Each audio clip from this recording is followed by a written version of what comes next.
All right, good morning, everyone, and welcome back. The audience looks a little thinner this morning. As I understand it, there were some very important networking events going on last night into the wee hours of the morning. So if your colleagues to the left or to the right of you are not here, I'm sure they're going to join you later. Yesterday was a great day.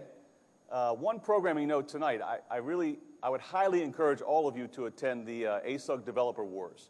If you have not seen that event, it is a tremendous event for a great cause, and it starts here tonight in this room at 6:30. I think the doors open at 6:30. It's a great event for a great cause, so I'd encourage all of you to attend. You know, yesterday we heard at the keynote, at least for me, I took away a couple of things for Chalmers Sunbelt Group. You know, Christian and Adam were up here, and they really did a great job, I think, of discussing all the innovations SAP is making in the BusinessObjects suite. In fact, right after the keynote, I found the folks that here from my team, and I said, how fast can we get on BusinessObjects 4.1?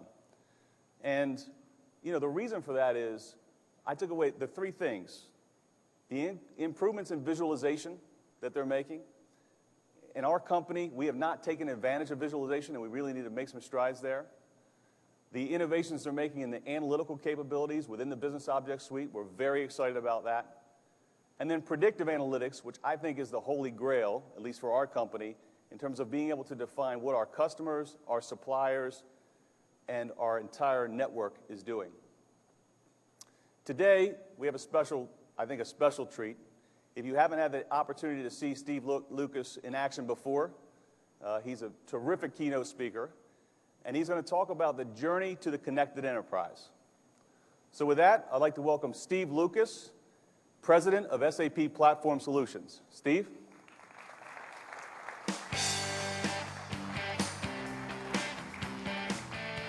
Drink down. How are you? Yeah, great. Good to see you. Thank you. Appreciate it. Whoa, those are going to burn out my retinas before this is over. This is, wow, I can't see anything now. So I assume there's still people here. Where's the clicker? Is this the clicker? Can I unplug this? Someone said, Steve, before you come up on stage, you're going to have the clicker. And now I don't have the clicker. So there they go. All right, well, I'm just going to talk for a little bit about the future of data in the connected world. So I've talked a little bit before about the connected enterprise, and we're going to spend a fair bit of time talking about that today. But before we do, I first want to thank a couple of people for what I hear was an amazing keynote yesterday. I have to say, when I first saw the superhero theme, it was a little kind of like, whoa, what's going on? Is there some crack smoking going on in the presentation planning booth? But I hear that Adam and Christian did a great job. Normally, I'm the one that has like ninjas and stormtroopers and other things jumping out. Is it over here? There it is. I knew it was one of these. I love it. You know what I love about clickers is the elegant design. It has a back and a next button. So that's what we're gonna talk about today. So first of all, welcome to the BusinessObjects 2013 user conference. It's great to supposedly see all of you here when the lights go down. I'm certain that I will. I hope you're having an exciting time. This is an exciting time for us, and we have some great messages for you today, some announcements for you today, including a nice little story about a new member of the SAP family that we'll share with you in a few minutes. Very excited about that. And I'm also excited to share with you a message about this connected world that we live in now and where we're going. So I've been thinking about the past year, what's gone on since the last BusinessObjects user conference. And it's pretty amazing what's gone on. I mean, first of all, for those of you who live in the US, we had this election. It happens every 4 years. Barack Obama, if you haven't heard, won that. And one of the amazing stories that I was just infatuated with was the story about how the Obama campaign used analytics, not just analyzing what happened in the last election, but predictive analytics to understand their position in the election. Now, regardless of your political affiliation, you can at least appreciate the brilliance brought into the campaign that certainly helped, in this case, the Obama campaign, re-elect our current president into office, and that was pretty amazing stuff. And if you think about some of the things that happened, look at the number of tweets on Election Day. Unbelievable. Think about that. Unbelievable. I mean, if you look at the number of 31.7 million, we'll get to the topic of how that's big data in and of itself. Look at the Twitter use during Hurricane Sandy. Now, Hurricane Sandy was a horrible tragedy, but what was amazing to me was when phone lines were down, internet access in many areas, especially mobile, was still up. People were tweeting. We had 911 operators tweeting to find out locations of people so that they could get help to those people. Think about the transformation that's going on in our society right now. Not just with Twitter, but everything. It's pretty amazing. And all of this happened just in the last 12 months. Location data being used by, in this case, Macy's is a great one. Location data to help market goods and services, pretty amazing. And then, of course, big data and predictive analytics now able to accurately predict weather up to 40 days in advance. It used to be pretty cool that we could just get a 3-day forecast, and it was miraculous if it wasn't raining on the third day when it was, we were told it was going to be sunny. But nowadays, we take it for granted that we can look 40 days into the future and pretty much know what the humidity level is probably going to be, what the temperature is going to be, yet predictive analytics has a big bearing on that. So I know that not everyone tracks advances in weather prediction on a regular basis, but it's big news on the Weather Channel. So tune in. So these are a few of the things that are going on, and it's pretty amazing when you think about let me press this button here, when you think about the transformation. The reality is that analytics, now more relevant than ever. You may say, well, Steve, BusinessObjects has been around a long time. It's been around since the early 90s. Yes, absolutely. It's been around since the early 90s, but it's evolved so much. Think about where we've come from. We've come from simple reporting, green screen, gray bar, dot matrix printer reporting, and we've gone to query and analysis and dashboarding and self-service and all of these other technologies that have evolved over the last couple of decades. And of course, now we've moved on to visualization, agile analytics, advanced analytics, enterprise business intelligence. It truly has evolved. It's amazing. It's amazing what's going on. And what's important to understand right now is that analytics in the world of big data, think about the context that we just talked about. The context of these massive tweets and social data and sales information and transactions and everything else going on. It's truly amazing. But what's important about it is that it makes analytics relevant now more than ever. It makes it relevant now because companies with the ability to handle the amount of growing data, think about it, just in the last year, have you been approached with new information that you need to deal with or think about just in the last year? And the answer is yes. Every year, every time we come back to this conference, we seemingly say, oh my gosh, there's another new set of data that I have to worry about or deal with, something that we didn't think about before. And it's happening all the time. So the key takeaway here is that big data makes analytics more relevant now than ever before. But without context for that data, it's meaningless. Now, in just a few minutes, we're going to talk about a big data initiative that we have, and I'll share some context with you. We're going to have some fun with this today. I think context is without a doubt the most important element of data. It's what everyone here wants. This isn't a data warehousing conference where we come and we say, we put the data in the data warehouse, you figure out what it means. That's not what we're here for. What we're here for is to figure out how to help our companies understand what does all of this mean to me, to you, to us.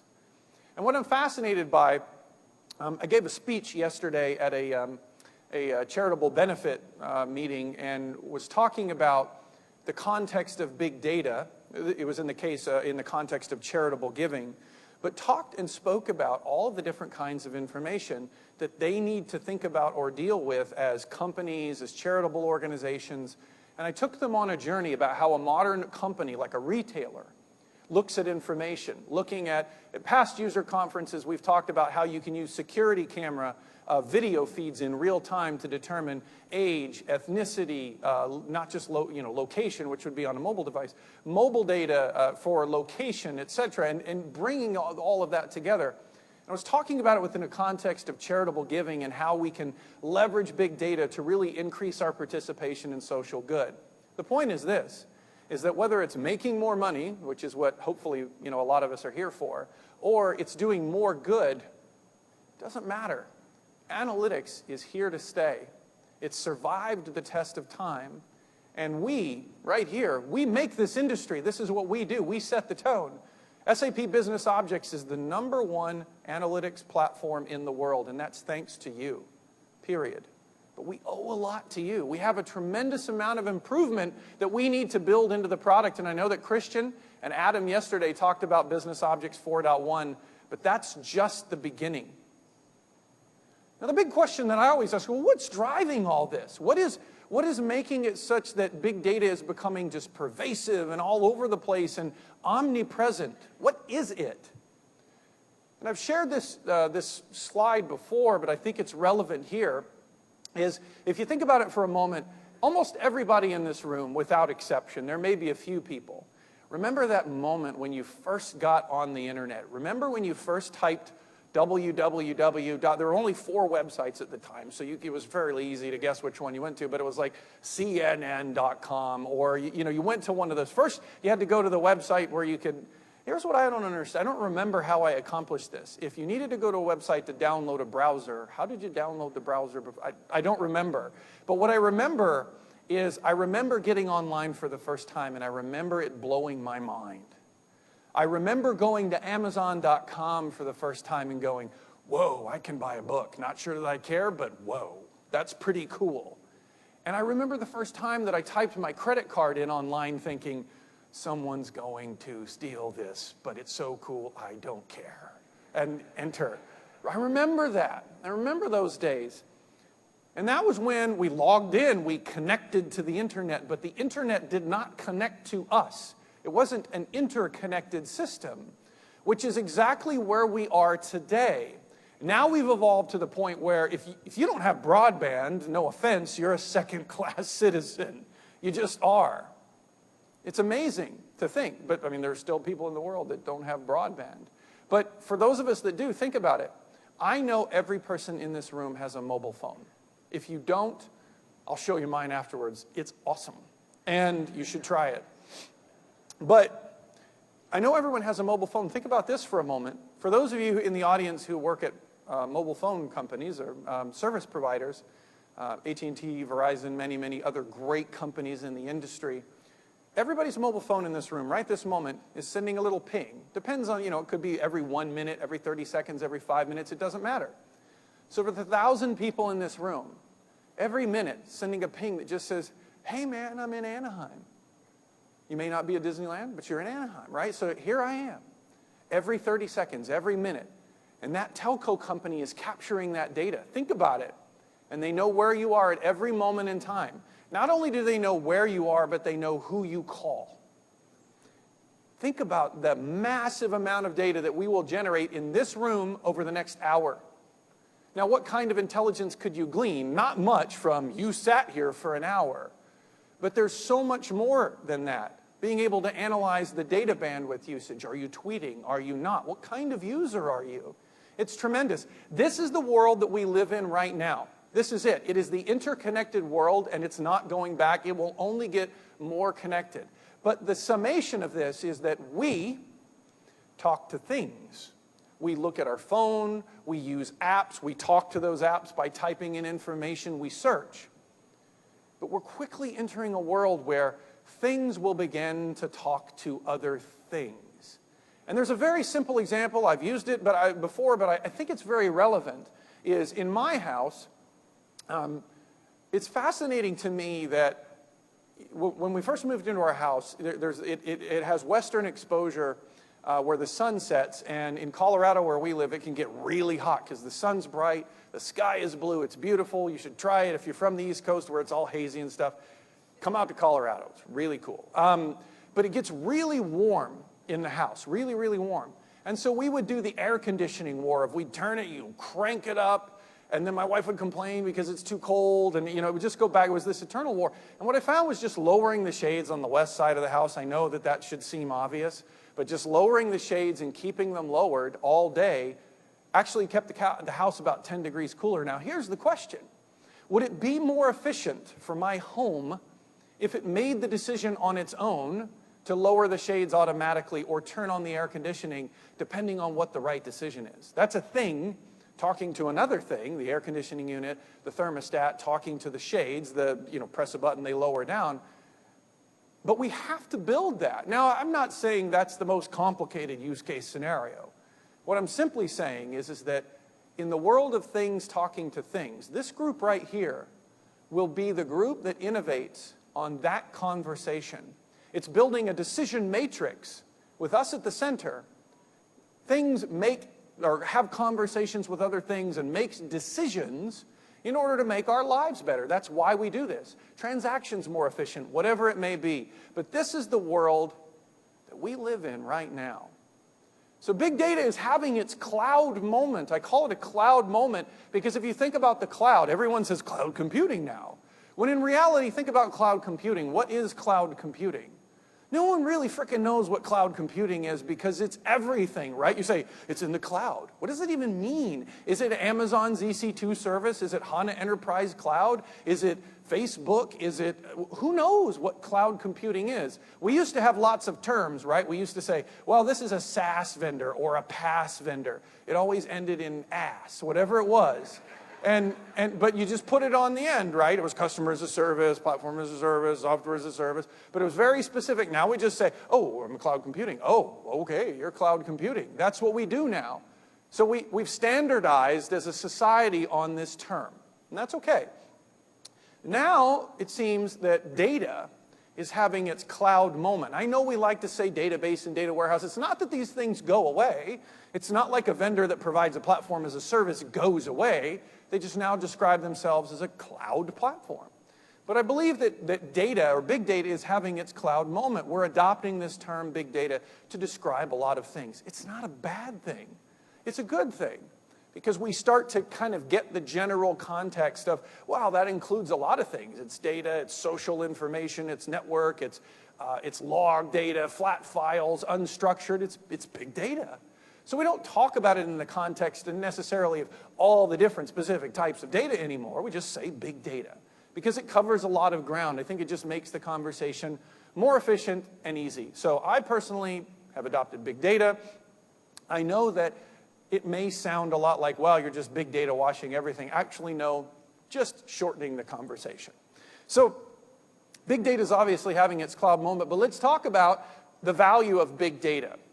And what does it mean to derive value from it? And why is analytics important to the topic of big data?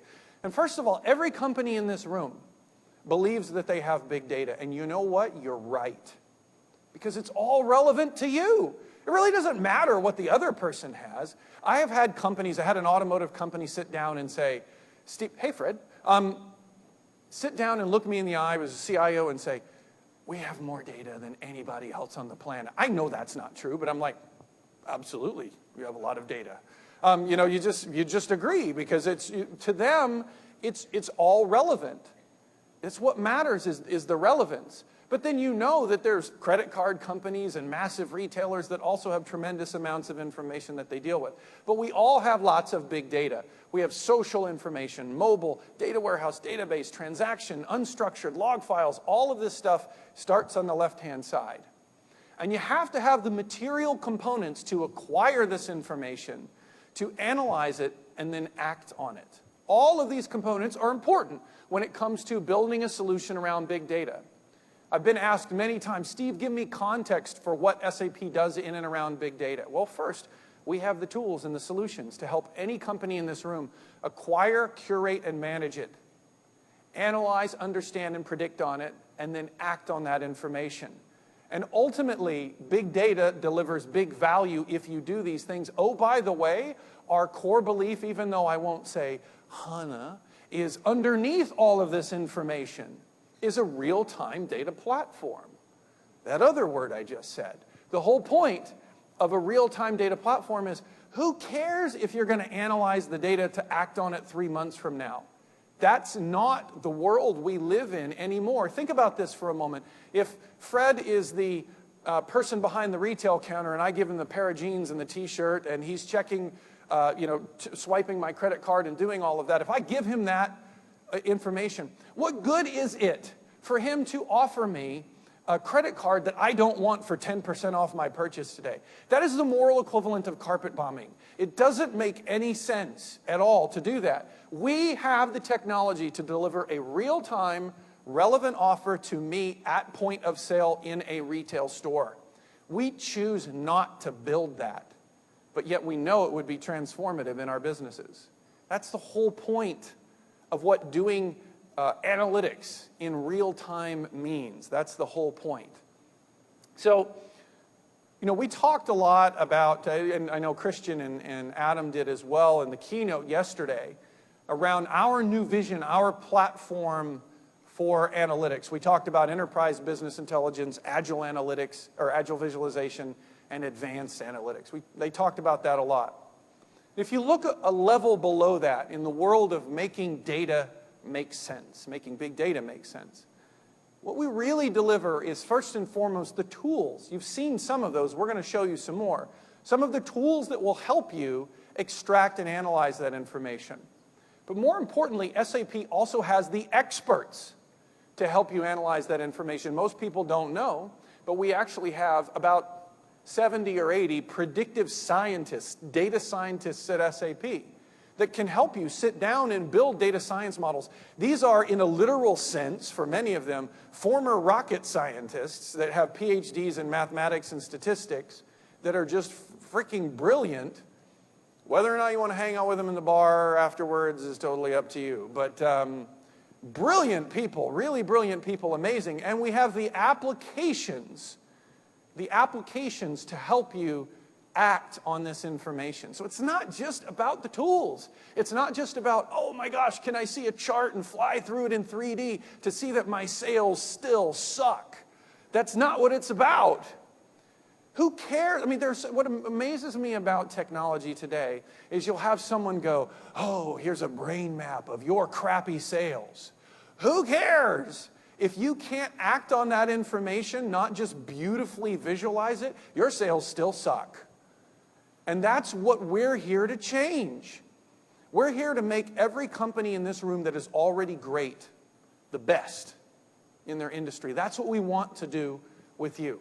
So it's not just about great visualization. It's not just about analyzing the data. It is absolutely about bringing the experts. It is absolutely about integrating the applications so that your organization can go from great to amazing. And that's what we're here to do. And so, to that end, you are getting a preview. Now, what I love about this is I read an article, I think yesterday or something, where someone was like, I can't believe SAP would take an advertisement out on a bus. First of all, you haven't seen what's in the bus. You just saw what's on the outside of the bus. So you all are seeing for the first time what's in the bus. We'll talk about that. So Fred's going to show us that. So we have endeavored to find ways to bring our game to you. And we thought about that. We thought, well, we could just buy airplane tickets and fly everyone out to an executive briefing center. That would be really cool. Or we could do it in the cloud and just call it cloud computing, because we all know that's a generic term now. And we could do that. But wouldn't it be really cool, see where I'm going with this, and if we put it all on a bus? That was the plan. I know that you're thinking there's no adult supervision at SAP, but put it on a bus. So what you're going to see is a little bit about our big data campaign. I highly encourage you to go take a look at sap.com/big data. This is the beginning of a very special launch for SAP. Central to that is the analytics solution, or solutions, and message. But there is so much more that I would love to share with you, which you should just find out about tomorrow when we do our kickoff and launch of the big data organization, initiative, and campaign at SAP. But to that end, do I click next or do I just hand it over to you? What's the procedure here? Because I want to click next. We just bring up the iPad and we should get a live feed from the bus. So we're actually going to go look inside the bus and do a FaceTime type deal. Absolutely. Okay, well, I'm going to stand over here while we do that. Hey, Kevin, how you doing? Can you hear us? Yeah, I can hear you. Awesome. Hear you just fine. Kevin's on board the big data bus. Kevin, take 60 seconds. Show us what's on the bus. Perfect. All right, so we're on the big data bus here in San Francisco. We have some really cool applications. We have a few different zones. We have the test drive zone where you can come in, play around with the applications. We have the smart vending machine application right here. If we move on back, we have another test drive zone. We got the big data lounge with the touch screens. And then here in the back, we have the really cool area. We have a few different applications. Let's go back here. Hey, Fred, can you ask them to do something weird so they know this isn't a recording? So we have the predictive maintenance. Sorry, I lost my microphone here.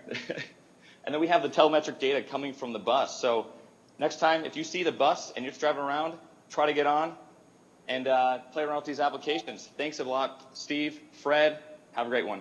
Hey, thanks, Kevin. Awesome. Thank you very much. Very good. Now So let me tell you what's, Fred, can I expand upon, that was actually a live FaceTime, so it was not pre-recorded. What's on the bus is first and foremost, we have a Hadoop system, a cluster, as well as a HANA system on the bus. So yes, electricity has been a challenge for us, apparently. But we have those systems, as well as all of our mobile technology, our analytics demos, predictive capabilities, apps, all of that on the bus. Here's the cool part. If you want the bus to pull up outside of your building, organization, wherever it is, you can contact your account executive and let us know, and we will bring the show to you. So that's pretty cool, and I'm very excited about that, but there's so much more to big data than what we're talking about here than just the bus. So to that end, if I can click on next.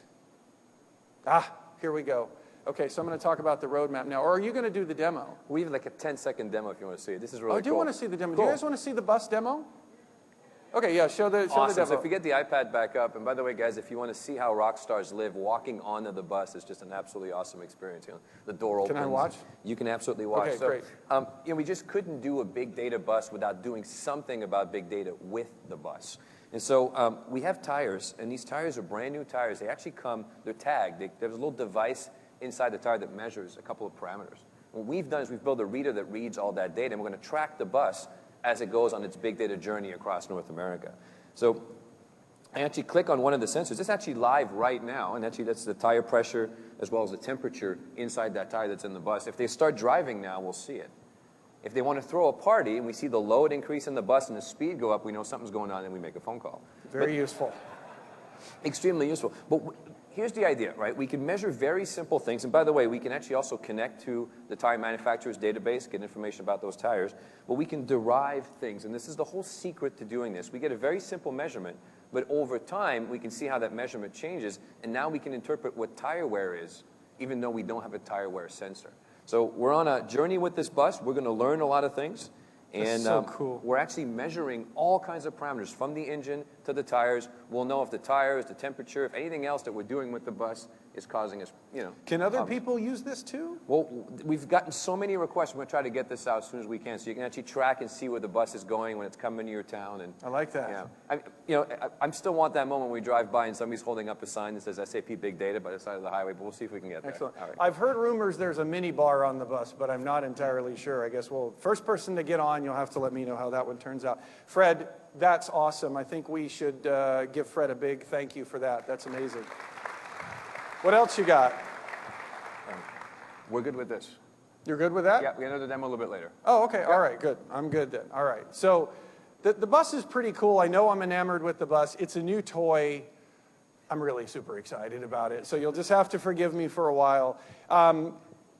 What we're trying to do with the Big Data Bus is really quite simple. Number one is to bring the show to you. We definitely want to do that, and I really meant it. Anyone that wants to have that outside where, your organization, we will bring food. You come out, we'll have conversations, we'll talk about big data solutions, not just within the context of SAP's technology, but within the context of all technology. We'll be talking about technologies like Hadoop, for example, how that integrates with HANA, with business objects, et cetera, et cetera. Pretty exciting. Now, we're going to come back to the analytics roadmap for a few minutes. What I shared with you a few weeks ago with Christian and Shekhar and other people, our new, Jane as well, our new leadership team for the analytics organization, was we shared a new vision, a new roadmap for analytics, one that embraces our heritage as a leader, the leader in enterprise business intelligence. So obviously, that's something that's not going away. We are going to continue, as you saw yesterday with BusinessObjects 4.1, to continue to build innovation, enhancements, and most importantly, from my point of view, quality into the product. Quality. And so we're going to continue to do that and continue to focus on enterprise business intelligence. And a couple of major themes obviously will be engaging business users, making sure that they want to use the technology, that they're excited, that these products have a reason to exist and they are compelling. But also to make sure that we can deliver these solutions in real time. We have reached the point where batch response in an enterprise organization is a dead concept. We must migrate to the real time. But beyond enterprise business intelligence, we talked about agile visualization. And we shared with you our breakthrough technology, Lumira. Now, we know that Lumira is new. We know that. We know it's got a cool name. But the reality with Lumira is this, is that, and I think, where's Christian? Did we announce any of the new Lumira features or show any of that yesterday? Yes, everybody nodding their head. So there's some great new things coming with Lumira that I am really excited about. And for us, we have a simple point of view. We're not playing catch up with anybody. In just a moment, you're going to see how we have our own unique view of the world of analytics, not just from an agile visualization standpoint, but also, and more importantly today, from an advanced analytics standpoint. Now, we shared with you in that roadmap conversation how advanced analytics was about giving your company the ability to predict in real time. But who in this room, without raising your hand, this is just an introspective question for you to contemplate, is who's ever really used a predictive analytics solution where you weren't looking for someone really super smart to come help you? I know I happen all the time. I'm like, I don't even know what a Monte Carlo thing. I know I've been there. What does it mean? What is this Monte Carlo analysis? My Monte Carlo analysis is cool city. That's my Monte Carlo analysis. So, but there's so much more to predictive than that. But there's one theme that we have throughout all of these technologies. It's very simple. It's to democratize the technology. It is to make sure that everyone, every business user has access to the great solutions that SAP BusinessObjects has to offer. And so all of these areas are critical. Enterprise business intelligence, agile visualization, and advanced analytics. And of course, it goes without saying that the HANA real-time platform will be a major, major part of the BusinessObjects future. It must be if we're going to move to real-time. So to that end, I'd like to share with you for a few minutes an announcement we have. It's, can I put that right there? I've thought long and hard about how that old rule of objects that are in motion tend to stay in motion. And how does SAP BusinessObjects stay in motion? And I think one of the biggest ways is, obviously, is to step on the accelerator a little bit more so that whether we're going up the hill or down the hill, because all businesses face those things, that we have momentum, that we have motion. And we looked at those categories, enterprise business intelligence, agile visualization, and advanced analytics, and we thought, well, where are we strong right now? And where do we need to grow? And we have, a pretty good self-perspective in terms of where we need to grow. And we got feedback from each of you as well, many of you. And we determined that one of the opportunities for us was to make an acquisition in the advanced analytics segment. It was very important to me personally. And for one of the reasons, and I'll just be frank, is if you think about great technologies like Lumira and HANA for a moment. So HANA has a predictive engine built into it. It's great. You can use it to build custom algorithms. You can use out-of-the-box algorithms to do incredibly intense mathematical analysis of all of your information, all of your big data, for a variety of business applications. So that's very powerful. And certainly Lumira has a great predictive workbench technology that enables anyone in here to have access to that power that's available inside of HANA. But we need more than that. One of the missions that I talked about earlier was making sure that we democratize this technology. So to that end, we did our homework and we decided to acquire KXCN. So today I'm officially announcing our intent to acquire KXCN. And if you could join me in a round of applause, I'd like to congratulate the team, and also welcome. I'll invite Bruno up in just a second. Bruno, can you go ahead and join us on stage? So Bruno is the Senior Vice President of Business Development from KXN. Could you please welcome Bruno to the stage as well? Bruno, how are you? Good, very good. Good. It's a big day. Yes, it is a big day, and welcome to the SAP family.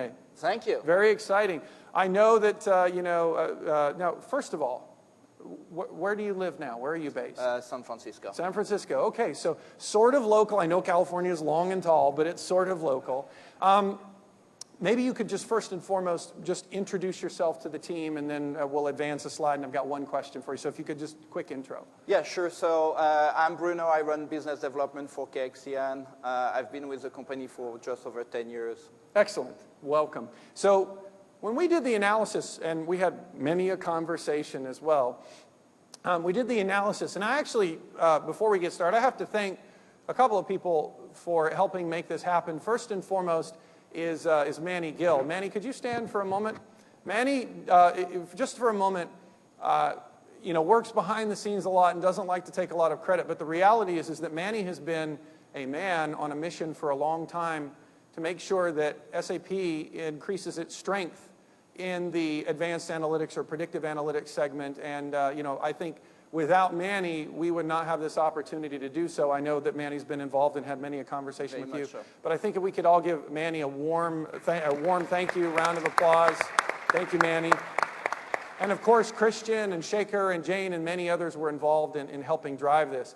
Now, Bruno, we have this value to customers slide here where we talk about advanced analytics for the non-data scientists. We talk about end-to-end analytics capability and deriving value from big data. I mean, I've talked a lot, and you were here yesterday, yeah? I was. Great, so I'm sure you saw a lot of things that we do. How does KXN add additional value to all the great stuff that SAP already has? So as you know, we are really a leader in the space of predictive, right? We stand for accuracy, we stand for ease of use, we stand for speed, right? And really the two key major areas where I see there is synergy is one, together, we certainly have the broadest as well as the deepest predictive analytics solution on the market, which means we can actually address data scientists, we can address business users, we can address data analysts or business analysts. On top of that, the SAP core applications like the CRM, the fraud, supply chain one will be able to actually benefit from the predictive functionality. Well, interestingly enough, Fred has had access to your technology. Indeed. And Fred loves to dig through stuff. So I think, Fred, maybe what we could do is Bruno and I could take a quick look at some of the amazing technology KXN brings to the SAP family. Absolutely. Can you stand on that side? Because we're both taller than Fred. I think it balances it out just a little bit here. This is my new LinkedIn picture right here, guys. I'm going to stand over here and just If we get the PC up on the screen, Steve, we actually built a little example for you. Broncos are doing good this year? The Broncos are awesome this year. Right? Hey, big shout out to my buddy Steve Peck, who works at SAP. Bet me a C note that the Ravens were going to win, so you owe me $100 wherever you are. So there you go. Sorry. And did you ever call him to order stuff from him? Just say you did. Yes. Awesome, right? So you can do it on the web shop. You can do it on the Oh, phone. I have a Manning jersey. Like, I'm in. All right, perfect. I was never a Tebow believer either, by the way. So nope. So besides football beliefs or not, here's what happens when you call them and when you log on the website. I'm actually going to pull up your profile. And as I'm doing this, it's actually going to compute an offer on the fly here. Now, guys, this is a demo. This is not the actual Denver Broncos web shop. But here's what happened. Just by pulling up your information, either on the phone or you logging onto the website, what we've done now is we've created this offer for you. Yeah. Steve, would you like some season tickets? Yes. The road through Super Bowl goes to Denver I this would. year. All right. So, but here's how we did it. All right. We know you're not a season ticket holder. And so there's several offers in the system, and I'll show you what they are. All right. Now, and this is the part where we really start to talk about how non-scientists can use this. These were created by marketing. Right? And they're entered into the system as offers, whether it's an offer for tickets, for a jersey, for anything else. So it's looking at what I've purchased in the past and recommending next best offer? Is that what it's doing? Exactly. But it's also looking at who you are, and I can show you why. You already have a Manning jersey, but Is it doing that automatically? Does it just know this? it's learning. So we Wow. just put the offers in and it learns. And That's watch, kind of creepy, but super cool. but watch how it works, right? So here's the profile for an offer, and these are the attributes it looks for. And I'm going to open this one, and it actually learns which of these become more or less successful, and the offers sort of come up and become more relevant that way. If you wanted to see why you got this offer, This is why we bought you. This makes sense. I like this. Keep going. right? And it's totally, I knew that there's a before. beautiful predictive model behind the engine. It's actually showing me the probability that you, Steve Lucas, will accept this offer, and here's why. So it's actually matching your information now. Oops, I'm sorry about that, guys. I clicked on the wrong link here. There you go. It's actually matching your information against the value of the offer. Okay. And here's why it's giving you that, because of your Did income you just range. cut my income range? Did you? I thought we were going to use demo data, guys. Oops, sorry. Okay. And we'll talk about the farming and fishing Fine. later, although those are perfectly valid hobbies. Yes. Farming and fishing. Right. Colorado, right? Things I was born for. Absolutely. Just as an FYI, camping to me is no hairdryer, but whatever. Sorry. So we have your buying patterns, we have who you are, and based on which offers Is it become hot more in or less here? Did it successful, just, is it it just, warm? well, I'm okay, actually. I sorry. feel Keep slightly going. taller right now. Touche, Fred. That was very good. That was very good. All right, so if I can get your credit card, we can get you these season That's tickets. not happening. All right, No. cool. But let's just say you accept this offer. We'll now generate another one for you on the fly, right? And we'll go through the list. You said you already had a Manning jersey, so we'll say no to this one. So it's simply just going through all the offers and learning what works and what doesn't work. It's absolutely beautiful, and we've done this without the use of any data scientists. Wow, truly Absolutely. amazing. I mean, that is just amazing. And I know that this is one specific demo of a, in a retail context. Bruno, any other thoughts in terms of where else KXCN can help this community here? Yeah, I mean, there's actually hundreds of thousands of possible business cases. You were talking earlier about the Obama campaign, actually, and about how amazing that was. So they were using one piece of software for predictive. And guess what? Was it yours? Yeah, That's that so was cool. KXCN. Awesome. So we didn't rehearse that. That was cool. Sorry, anything else cool like that you want to say? If you guys have been cheated on your taxes recently, that's bad news. Over the past 12 months, we had about 10 US states selecting KXCN to deeply analyze every single tax return and going big time after fraudster. So last kind of chance for you guys. On a more maybe positive note. Great. And I know the NSA is watching now too, so this is not helpful. Sorry. Okay. And a more Good positive, thing I'm in charge of that product line. We're going to delete that feature. Keep going. On a more positive note, I mean, the classical use cases are around CRM optimization. So people use us in retail, in telecom, in banking, for acquisition, for cross-sell, for retention. How about consumer packaged goods? Another area? Yeah, certainly. I mean, we are used over there. We are used in healthcare. We are used for predictive maintenance. I mean, the number of use cases are just countless. Outstanding. Bruno, welcome to the SAP family. Thank you. Thank you so much. Fred, thank you.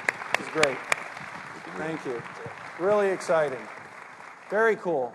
So that's one of the many things that we have going on that we're super excited about. Now, if you recall, I think the most important thing to remember here, if we click on next, is it's not just about the product. We talked about this on our community call that we had a few weeks ago. It's not just about the product. It's not. It's about so much more than the product. It's about being committed to your success. There is one core belief that I have, and it is simple. It's that if customers aren't successful, if you don't feel like you're going to get promoted at work because of your use and your choice of business objects, then we are failing you. So it's not just about the great acquisitions and the new technologies. It's about making you personally, not just your company, you personally successful. And we understand that there have been challenges with some of our deployments of Business Objects 4.0. I understand that. But we are absolutely committed to making good on our promise to deliver the best enterprise business intelligence platform in the market.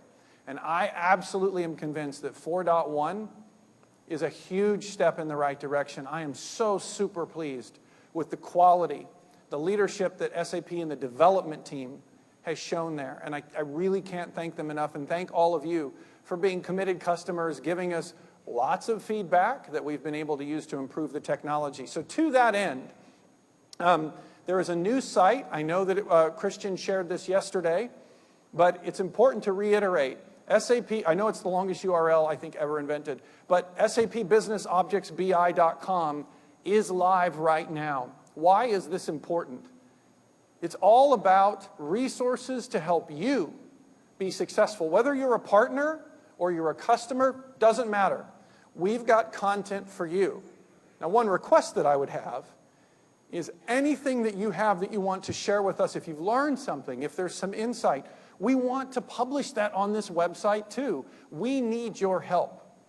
But we are absolutely committed to your success. Now, I also want to thank, there's really two people that have been passionate about this, Pam Ireland and Jack Miller. If you could just stand and wave for a second. I think everybody, we can thank them for this great resource. Thank you so much. I am really thrilled with this, and all the latest information on our BI solutions, stories, best practices, everything is up there, but we want more. So please help us and give us more information that we can share. Now, when we talk about the roadmap and we talk about building out the roadmap, it's not just about what SAP does. I think it's incredible that we've announced the intent to acquire KXCN. Couldn't be more excited about that. And it gives SAP such a massive boost in the predictive analytics and advanced analytics segment. So I hope that you can see that we're starting to deliver on that enterprise BI, agile visualization, and advanced analytics or predictive analytics, those categories that we told you we would do. We are delivering. We're starting to deliver. But it's not just about that. It's about what our partners do. It's about what the development community does. It's about what startups do. Innovation doesn't just happen within one company. We know that. So to that end, we have this amazing startup program that's focused on HANA. Now, why this is important is it's important because most of these solutions are analytic in nature. So when we talk about delivering on the roadmap, enterprise BI, agile visualization, we talk about predictive analytics or advanced analytics, it's not just SAP who will deliver on that. It's many of you as well. We have some of these partners in the room today, but over 640 startups are building analytic or warehousing solutions on top of SAP HANA. This matters in a big way. What also matters is 35 of them already have solutions in production. There's over 55 different countries where these companies are based. Pretty amazing. 22 specific industries represented and 9 lines of business. And there's a really cool one called Fan Apps, which is a really cool one. It's a social fan app that increases awareness and fan engagement. Very, very, very cool. The point simply is to tell you is that SAP's commitment to you, our commitment to our partners is there. And what you want, what I believe we want, is to choose a platform that has a future. SAP BusinessObjects has a future. SAP HANA has a future. These categories, enterprise BI, agile visualization, and advanced analytics, we are deeply committed to. They have a very bright future. And remember what I said at the beginning, it's not just about how you look at data. It's one piece of the puzzle. It's how you understand it. It's how you act on it. Those all matter. And that's why SAP can deliver the end-to-end solution that you need. Now, since we're on the subject of HANA for a moment, I guess I'm going to announce an announcement. I can't announce it yet, so I have to announce the announcement. Tomorrow, we will be announcing some very important things about what you see on the screen right now. Now, we've talked many, many times about HANA. If you haven't heard of HANA, it's really cool from SAP. I won't get into it right now. But HANA as a real-time platform is quite interesting. Let's think for a moment about the world of data and how it's rapidly evolving. Remember at the beginning of the session, we talked about all those different types of data. There's one immutable trend that I am seeing, and I see it at a lot of companies. It's not just Hadoop. Hadoop representing a metaphor for something I like to call an infinite store. What I mean by that is it's a place where information, regardless of the type of information, is stored, and it's almost infinite in its ability to scale. Think about that for a moment. Being able to just put any information that you want in this infinite store. Hadoop is a great technology for that. It's a brilliant construct and file system. And many of you in this room, especially if you're in areas like retail and finance and CPG and others, undoubtedly understand what that technology is. But I believe we are headed to a world where an infinite store is something that every company will have. Now, it's important to note that an infinite store, or infinite, and I realize this is a little esoteric, but infinite amounts of data can be tough to deal with. The volume, the velocity, the variety of the data that comes in and out of that infinite store can be dizzying. The reality is that the world we are headed to will have the infinite store as part of the enterprise fixture, period. It will just be part of what we do. It doesn't mean that databases and traditional ones and data warehouses go away, but it does mean that this is a very high-level concept that most companies, if not all, have or will have. But the reality is that that store needs an instant platform to perfect it. Something that a real business can interact with in real time to analyze what's going into the infinite store, to analyze what customers are doing. And remember, not all information in a company necessarily goes into an infinite store. You may choose not to put transaction data. You may have that in SAP in some standard relational database. But a real-time platform paired with an infinite store is the future. And what we will be announcing tomorrow is something very powerful, something that I believe will be the next platform for the enterprise, not just HANA, but Hadoop as well. So you'll have to stay tuned for that for tomorrow. Very excited about that. Now, one of my favorite topics is eBay. Why? Because eBay has enabled me to feed my gadget habit without severe punishment from my wife. Because I can buy almost as many things as I'd like as long as I take the things that I've retired, moved them through the supply chain of my infatuation, and if I've slightly retired them, they get teed up on eBay. I recoup most of the cost. Love eBay. eBay's awesome.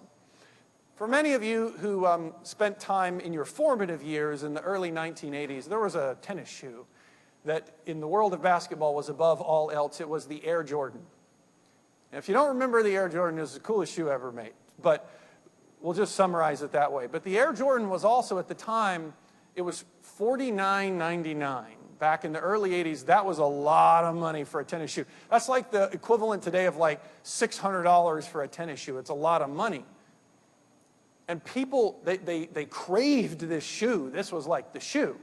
Well, nowadays on eBay, an original unworn pair of Air Jordans actually is pretty expensive. It gets up there in cost. But the interesting thing for eBay is that as other shoes, other collector items in the world of shoes came along, it became difficult for eBay to understand what was the trend, what kind of ultimate shoe were people hunting for? Were they hunting for the Air Jordan? Or were they hunting for the newer LeBron James or KD or whatever it may be? So what eBay wanted to do was to find the trend. They wanted to identify that trend and capitalize on it. And once they identified that people weren't just looking for men's items or sneakers, they weren't just looking for collector or collectibles, but they were looking for that one type in basketball, that eBay could instantly identify a market of one, and they could then target products. And remember, eBay has hundreds of millions of items for sale. So being able to match you up with one product, not 500 that you have to sort through, one. That's the holy grail. That's the magic. It's the market of one in a crowd of many. And so eBay has partnered with SAP to build some pretty amazing things. And what's cool about eBay is they already have Hadoop technology. They have their infinite store. What they needed was an analytics solution sitting on top of a real-time platform to make this real. And so Fred, why don't you show us what eBay did with a demo or with their application they call the Hulk. They call it the Hulk. I love that. And this is our favorite demo. And Steve, we've done this one a lot together, but we've been waiting to do it for this crowd because I think people here today are actually going to understand what's actually going on in here. So eBay is a very KPI-driven company. Everybody that works at eBay has KPIs. They're looking at the performance of the company and the site constantly. And in the past, and you guys saw it in the video yesterday, they had a few hundred data scientists that would work with their users to give each of these users the view that they needed towards their KPIs. What we've been able to do is just remove that interaction completely. So here's an example, right? There's certain KPIs here, and by the way, we built this UI to demonstrate the power of what's going on underneath. So we've got some SAP Business Objects, we got some HANA, we've got a predictive engine, we got a whole bunch of stuff going on. Dashboards on top of that. Cool. Absolutely, right? So predictive capabilities in HANA. What we've done is it's not important to you as a user, as a line of business person at eBay, how we computed that you have a problem with your KPI. It's only important that it's wrong. Right, so here's what we see. We see all the green dots on the right with the red one.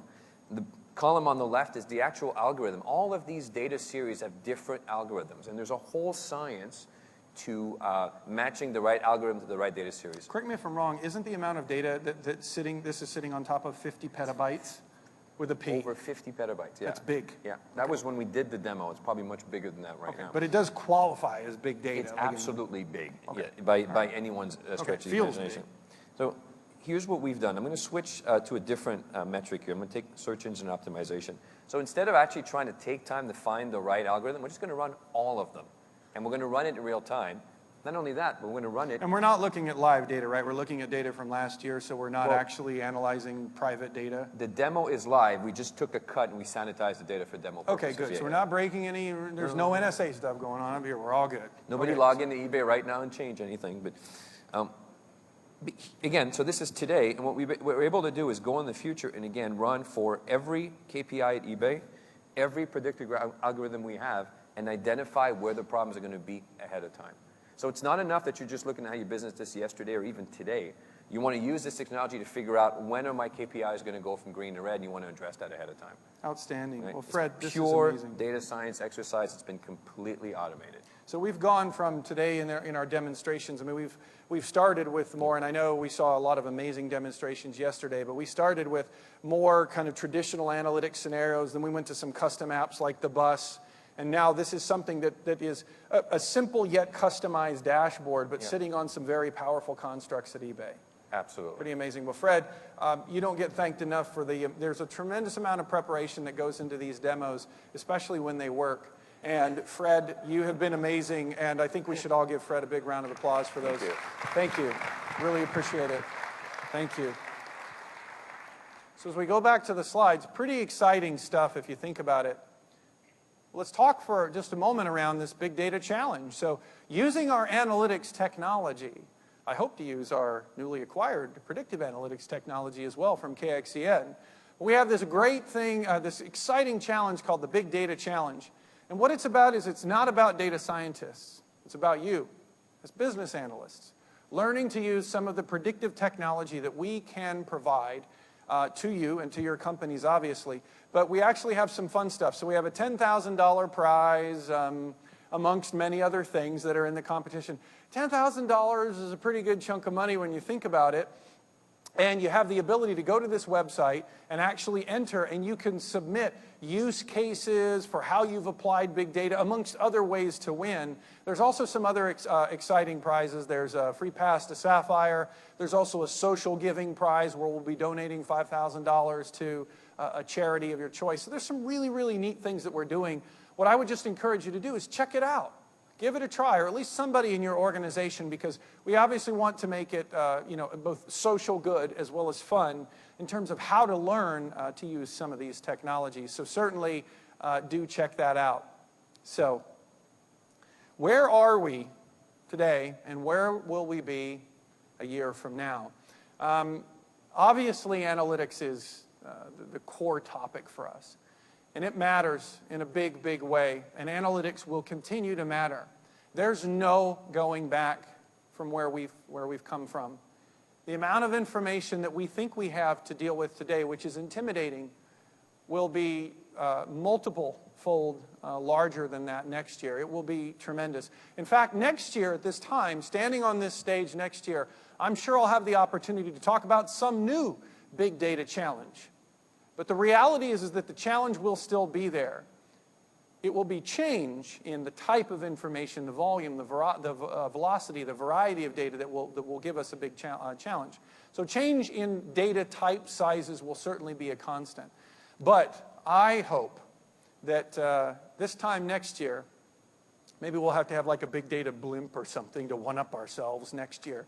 But that next year at this time, we have the opportunity to talk about the successes that we've all had in big data, the successes we've had with new technologies like KXEN, the application of all of the enterprise business intelligence, the agile visualization, and advanced analytics tools that SAP can bring to your company and help you do end-to-end acquisition, analysis, and more importantly, action on the information.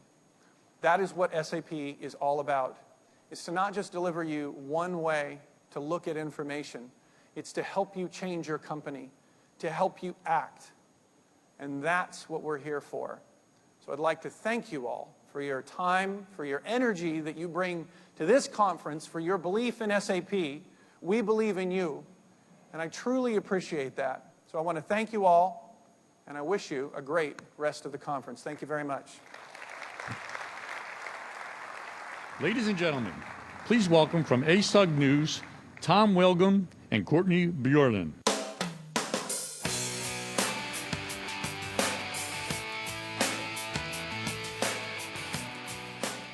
Morning, everyone. I'm Tom Welgum. And I'm Courtney Bjorlin. We're members of the team at ASUG headquarters, and we also started asugnews.com. It's a website where we tell your stories, ASUG member stories, SAP customer stories, where we brief on the latest SAP news, what's going on with them with services and new products, and we do a lot more than that as well. We also, as you may have seen on the ASUG lounge area, we have the news studio, the ASUG News Studio, where we do live interviews, broadcasts from this event all week. So stop on by and say hi. SAP asks that we facilitate a town hall panel discussion with ASUG executive members, SAP executive leadership, and questions from all of you. So that's what we're going to do. Can we have a little fun? No. No fun? All right. Well, during the next hour, we're going to dig into the analytics roadmap. We're going to get Steve back up here. We're going to have ASUG come up here, Dave Wascom. We're going to have also the new leads, some of the new ASUG analytics people come up here as well. And we're going to go over questions that you have sent us. And then we're going to, at the end, we're going to have a town hall discussion where we'll take questions from the crowd. And we're really excited about that. So with that, I'd like to welcome back up Steve Lucas, please, and also Dave Wascom from our ASUG Board of Directors.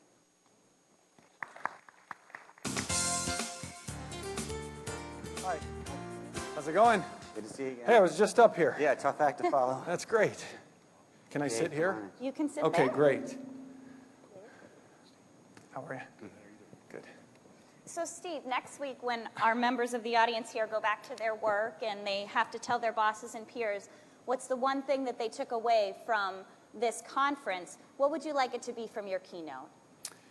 Well, I would certainly hope that you look at SAP and say that this is a company that is on the move in analytics, that they are innovating in three key areas, the enterprise BI, agile visualization, and advanced analytics. And we have shifted a significant amount of our focus to making the products desirable, easy to adopt for business users, that ease of adoption is a critical element of our strategy going forward. So it's less about a particular product. I think they could probably also go, man, that KXEN stuff's pretty freaking cool. But I think that's the general message. Okay. Dave, let me ask you, as a longtime SAP customer at Summit Electric, BusinessObjects customer, what do you need from SAP right now in terms of BI and analytics? What are you looking for them? Please say KXEN. That's exactly what we're waiting for. Thank you. No, actually, and there's a very good story there because, frankly, SAP is doing a fantastic job in delivering that value to us, and the things that are coming up that we're working on now that are in the future are doing that for us. There's really two things I would focus on today that are key for me as the CIO at Summit and, frankly, as one of the board members for ASUG as well.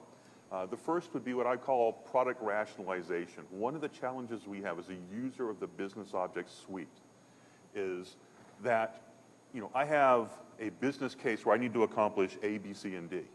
And I can pick a product from the BusinessObjects suite and it does A and B, but it doesn't do C. And I have to pick another one and make C work, but now it won't talk to the one that does A and B.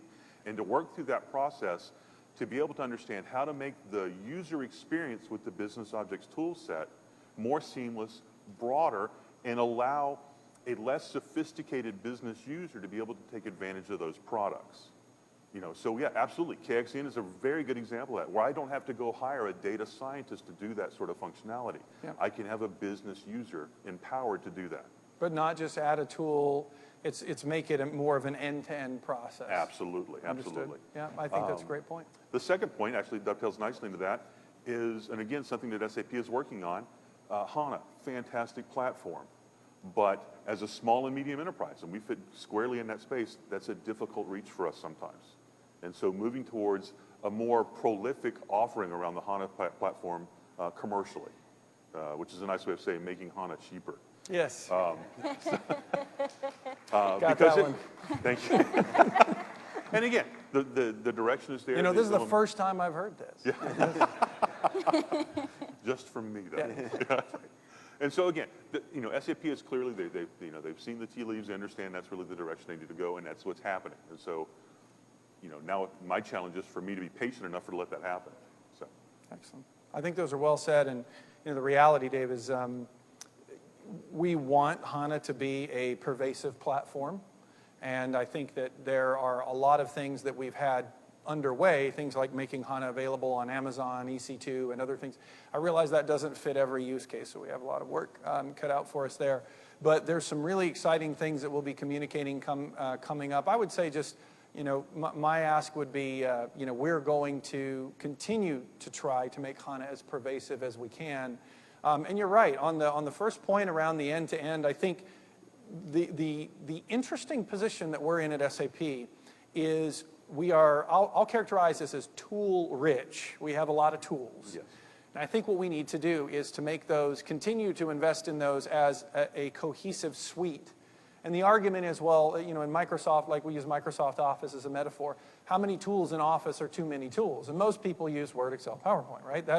And I think we've got to move that direction. The challenge will be, of course, is there's always a company, a person that uses one tool one way, and changing that experience is challenging for them. So we have, with 60,000 customers, I've determined it's a fine line to walk, but we're going to walk it carefully. Great. So we not only need the democratization of BI, we need the democratization of HANA, it sounds like. Yes. So speaking of tool-rich, without using the word HANA, I'd throw this out to both of you. It's going to be hard to do. Sorry, go ahead. We've heard about quite a lot of tools over the last 2 days. What's most exciting in the suite? Would you like to go first? Yeah, I'll go first. Okay. I'd say the most exciting thing, and there's a long list of exciting tools that we've seen, some just today. But one I'm personally kind of excited about right now is the Design Studio, frankly. Because again, it represents a concrete move towards this rationalization, where now I've got a common platform, whether it's dashboarding or analytics, that I can deliver to my user base. And I don't have to have a massive team. At Summit Electric, my BI team is one guy, fantastic guy, but he's sitting in that audience right now wondering what horrific thing I'm going to throw on him next week that I learned about this week. So I need tools and applications that allow him to be as productive and effective in delivering that to our business. And so Design Studio really starts to deliver on that promise. Well, I would agree with you. I think Design Studio is awesome. I really do. I think it is one of those, in my mind, it's a harbinger of things to come. And when we want to see that, we want to see more of that. I'm also really excited about Lumira. I mean, we have put a lot of effort into the visualization capability of Lumira. We've made it free for the personal user license. We also have Lumira Cloud free as well. And I realize there's more to a strategy than free, but we want to make sure that that technology is pervasive and adopted easily as well. So that's a big deal. I'm clearly excited about KXN and the predictive space, generally speaking. We know we've had predictive workbench and other things in HANA, but I think KXN really brings just a new level of not just democratization, but capability and leadership. I mean, it's really going to vault SAP to a new position in terms of our credibility and ability to talk about that. And the experts at the company at KXEN are just amazing, brilliant. So I think there's a lot to be excited about, and there's a lot that I probably shouldn't talk about, so I'll just stop there. Well, she told you only one, so you had to pick one. It's like picking your favorite child, right? Can you really do that? Exactly. Well, for me, it's easy because I have a boy and a girl, so I tell them both they're my favorite girl in the whole world. It works. It's great. Dave, we're here at the SBOUC. We had the Influencer Summit. I know you were there on Sunday. It was pretty amazing to watch the evolution of that group over the 4 years. And I think many people in the audience might be wondering, what's the Business Objects community going forward, and how will that relate in ASUG as we look out? Absolutely. Yeah, the relationship for any of the constituent groups that are associated with the SAP ecosystem, I mean, obviously the ASUG organization was formed around the ECC product, and that's been our bread and butter for a number of years now. But really what makes that work, there's three keys, or three pillars to what makes the ASUG model work. We provide education to the members. This conference is a perfect example of that. People come here to learn how to use these tools. We provide a means to network, to learn who your peers are and how can we learn from each other. I tell people regularly that, at Summit Electric, we have justified our lifetime membership in ASUG, frankly, just through cost avoidance, things that we've learned here that we're not going to do as a result of learning at these types of conferences. And then the rest of it is really around influence, the third key. And so you mentioned the Influencer Summit as an example. When SAP bought Business Objects, show of hands, two questions real quick for the room. Who in this room runs Business Objects but does not run SAP's ECC platform? That's actually, I would say, more than half, or at least the first 5 rows that I can see. And a second show of hands, and this will be a little bit bigger group. Who in here thinks that their experience with the Business Object support structure changed with the acquisition by SAP? Wow. There were some changes. I don't know. I can't see the lights are behind me. Well, that's really where we step in, that we can function as the advocate for that group to be able to help that happen. And so, you mentioned the Influencer Summit. That was specifically why that group was formed 4 years ago, was to figure out how can we make the Business Objects community, their relationship with what is now SAP, work. And there's been a lot of great people involved in that, both from the SAP side, from the ASUG side, the volunteer community, people that have just worked tirelessly to make that work. But that's the environment, that's the structure that we provide through ASUG. And that applies whether it's for ECC, for Business Objects, any of the other, there will probably be a discussion at some point around how do we support KXEN customers. What was amazing, too, out of that summit, and I don't know if a lot of people know this, but some of the things, the work that strategic SIG did has influenced SAP as a whole. Absolutely. And that was a huge message that came out of that. This group came together and influenced everyone at SAP, which was great. Yeah, I've seen benefit as an ECC customer that's a direct result of the work that the Business Objects strategic SIG did for Business Objects. I think, I'm really trying to resist the urge to say you should buy ECC to get better support, because I think that would be, I'm just joking, obviously, so please don't tweet that. But I know, the reality is that, as I said earlier, we know we need to get better. That is I get it. It's totally obvious, and you are right. I think what we're trying to do is find ways to create more scalable solutions than just phone calls, to support. And I think one of the things, if you look at like the BI website, for example, it's one of many things we're going to do to give scale to the need for support. We know that. The other is quality. We've got to make the products easier to use, easier to adopt, and more functional. We have to. We know that. And you're right. So I think the most important thing that we can do right now is listen. That's the most important thing that we can do. And we'll get into some of these issues a little deeper in the next part of our panel. But on that note, to close out this section, there have been some changes in your leadership team over the past 4 years since ASUG's been involved here. We'd invite you just to introduce the new members of your team so the audience can sort of meet them. Yeah, absolutely. Well, so first of all, there's a couple people we're going to welcome on stage, so I'll ask them to stand. Are we going to welcome them up now as well? We can welcome them up. Welcome them up. Okay, well, first and foremost, I'm going to stand, because I think they deserve that. So first of all is Christian Rodatis. Christian, could you please join us on stage? Christian is the new global leader for our analytics go-to-market for all of SAP. And, I, for one, so I've known Christian. Hey, Christian. I know you heard from him yesterday. So I've known Christian for a couple of years now. I recruited him into SAP from Teradata, and just a brilliant guy, and has brought energy into the analytics organization like I've not seen since the acquisition in 2007. And I'm just thrilled. So Christian, very, very happy. Second is someone who's led BI for a very, very long time, and a good friend is Adam Binney. So Adam, can you join us on stage? So Adam is our Global Vice President of Market and Innovation. So anything interesting is Adam's in charge of interesting now. So Adam, welcome, as usual. It's good to see you. And congratulations yesterday. I heard it was amazing. The third is Stefan Lechem. Do we have him here? He's our head of development. So Stefan, thank you for joining us. And on the subject of support, we also have Jamie Bridwell here. So Jamie's our head of AGS for us. So Jamie, please join us. How are you? Good to see you up here. All right. All support questions. Next 3 hours are just going to be support Q&A. That's what Jamie's here for. So also joining us, we have a couple critical people. New to SAP is a gentleman named Shekhar Iyer. Shekhar, could you at least stand and just wave hello to everyone? Keep standing, Shekhar. We need to be able to just bask in your glow for a minute. So Shekhar comes to us actually from SAS, S-A-S, where he, amongst many things, led a number of predictive technologies in their product organization, and certainly brings that level of leadership. And he's leading all of our analytics for BI underneath Christian, and just has been a tremendous asset. Working with Shekhar, we have Jane Landry, who's now leading business intelligence specifically. Jane.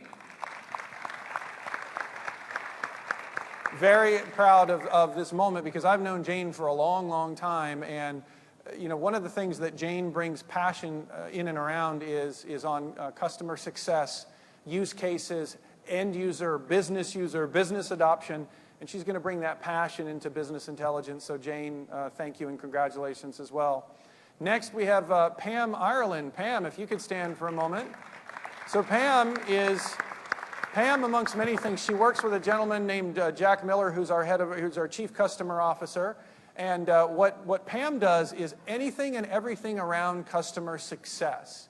So what is important is that BI website is thanks to Pam. So Pam, we're thrilled that you are leading that initiative, and we look forward to the big success of the BI website. So thank you. So that's the entire team. Awesome.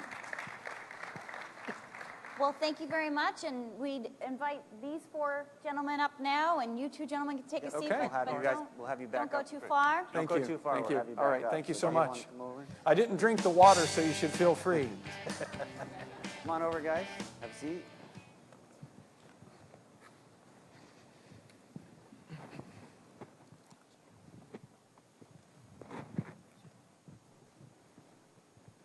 Good job, just like in rehearsal this morning. It worked. Yes. So we are delighted to have you guys up here. We're going to spend the next 20 or so minutes going over some questions again that we have fielded. We'll probe a little deeper into some areas and have some fun up here. So I think, Adam, I think we'll start with you, if we could. Let's talk about the new products. We've heard a little bit yesterday about Lumira. We'd probably like to hear some more. Some question I think that the audience might want to get more specific about. So it's this new self-service BI tool. Would it be right to say that this is in the Explorer family of products? And what makes SAP so kind of excited about the rebirth? So I think what we started with Explorer nearly 5 years ago now is definitely where, is perhaps the precursor to what Lumira is today. We were really looking in Explorer to create a solution for end users to be able to just go get an answer to a question and to massively reduce the amount of reporting backlog for every customer.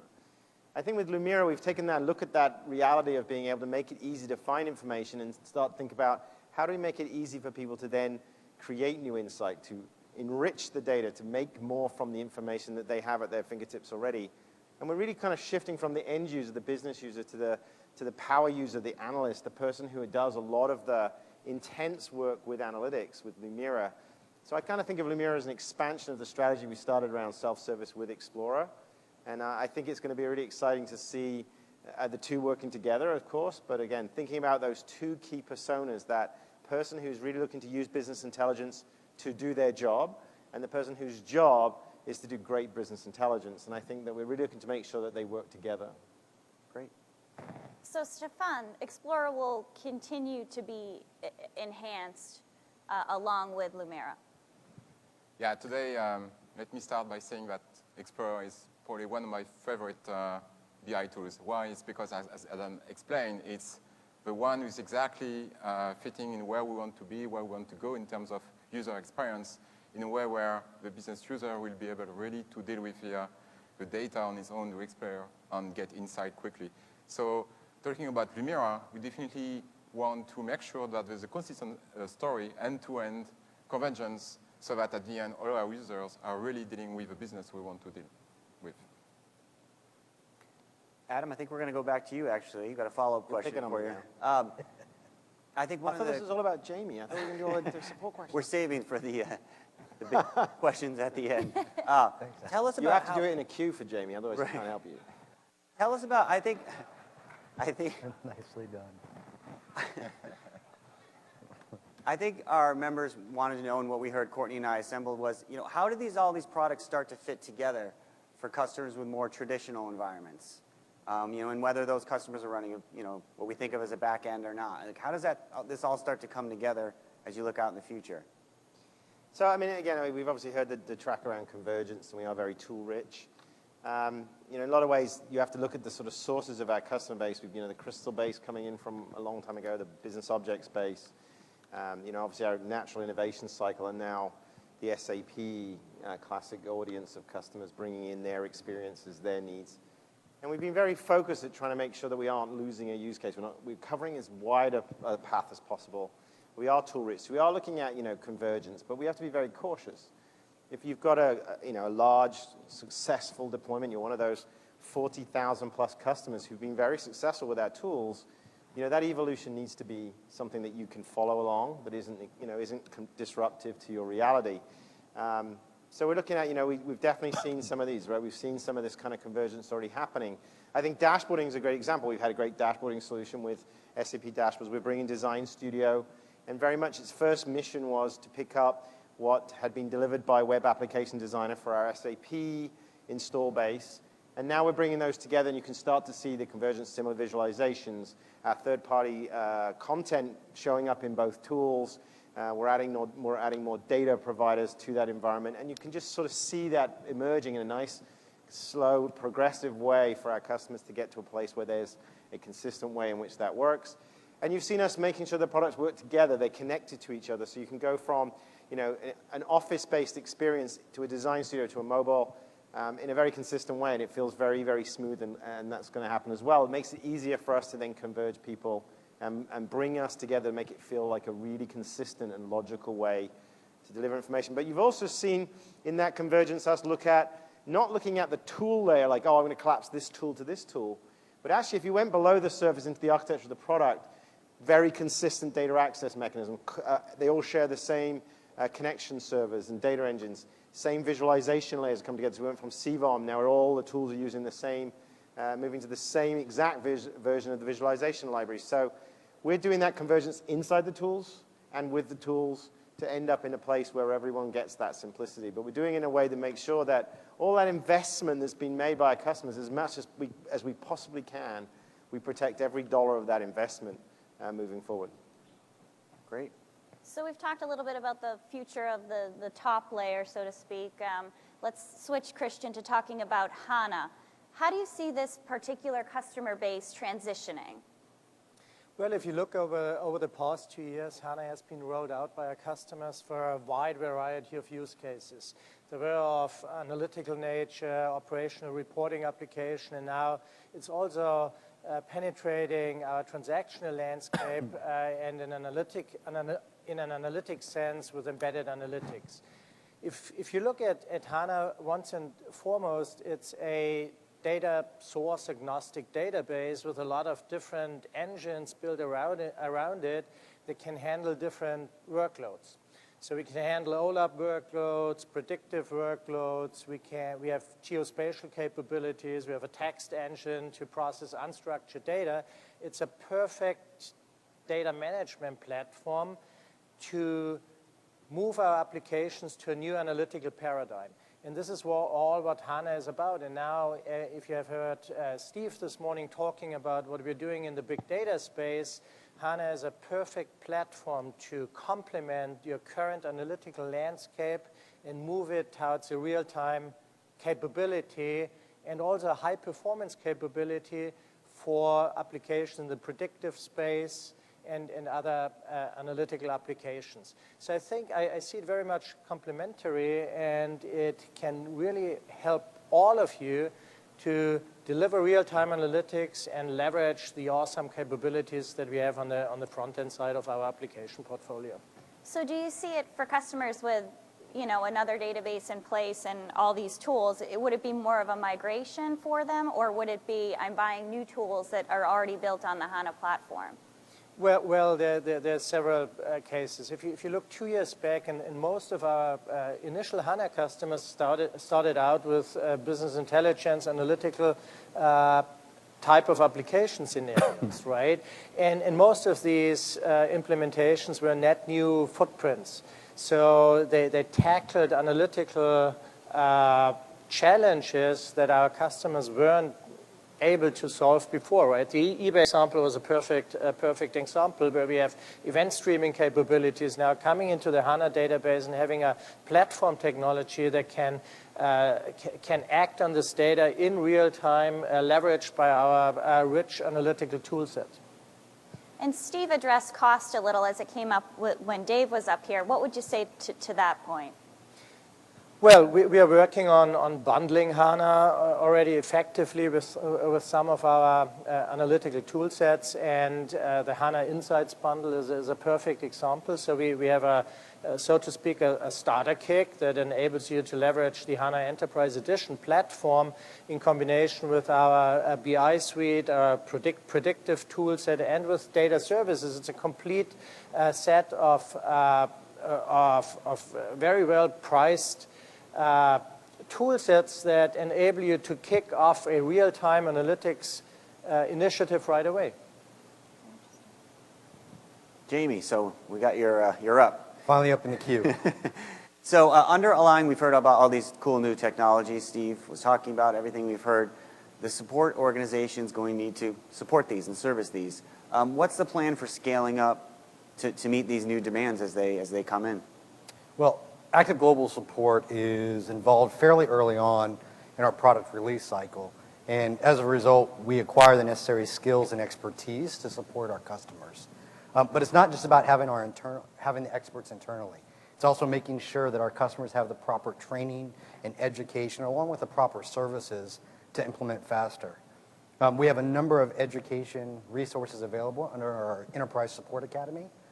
Whether it's our Meet the Expert sessions, live one-on-one sessions with support professionals, or expert guided implementation sessions that allow a support professional to deliver a bit of training or content to our customers and then walk you through or guide you through implementing that content in your environment. And then finally, we have support services or continuous quality checks. And this allows our support professionals to do a review of your environment regardless of where you're at in the implementation lifecycle, and point out known issues, best practices, and basic sizing requirements to ensure your success in implementing these new technologies.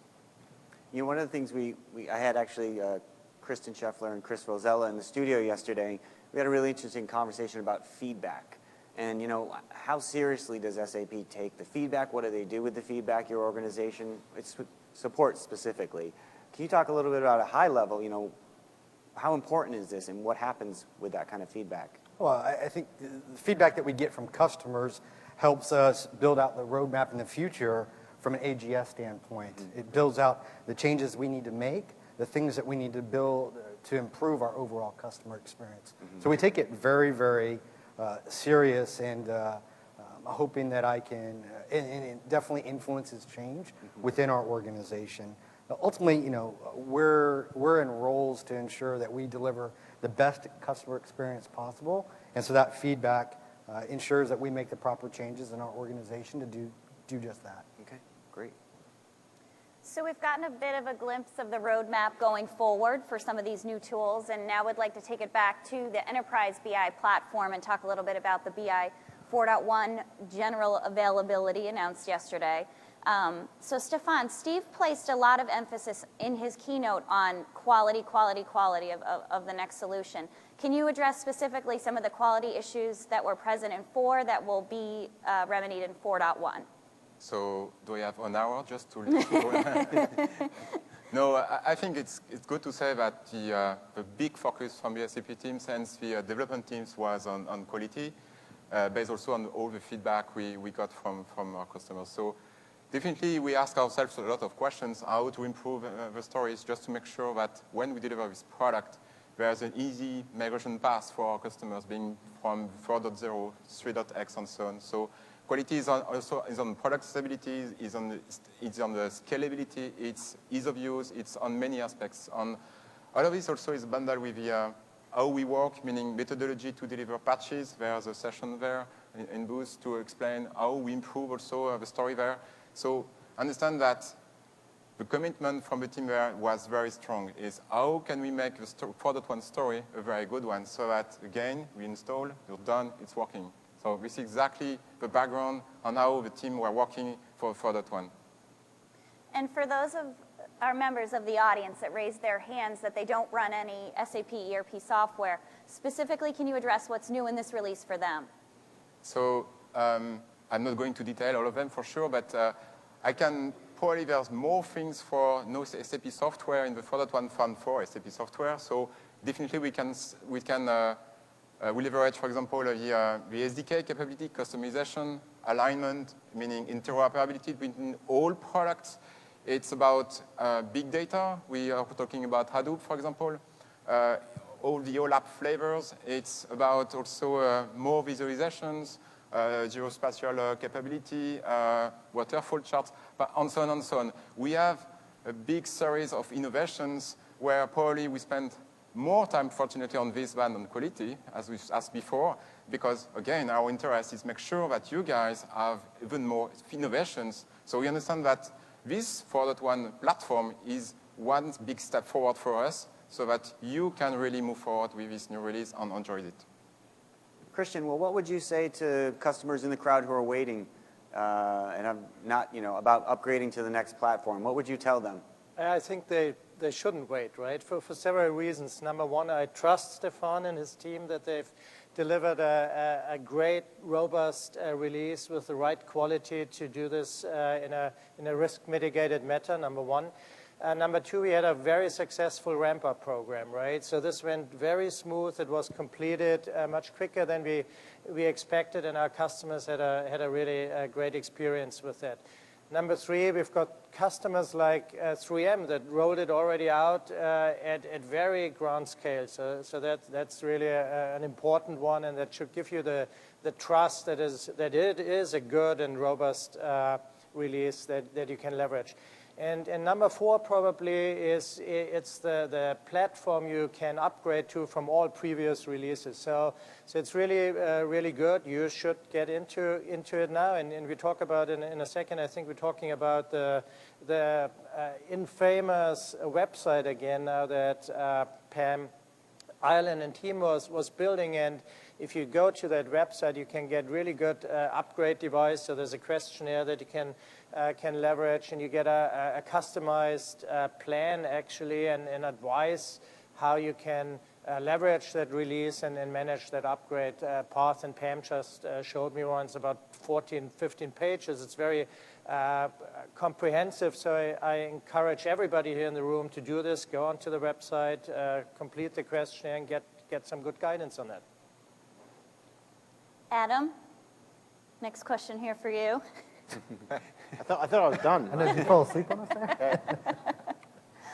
I was speaking with Ty Miller from your team yesterday about the BI 4.1 release, and he said that the most exciting thing in that particular release is the new mobility capabilities. Could you address those a little bit? Yeah, I think Ty's most excited about the fact that we have an Android version, so he can have his car run reports now.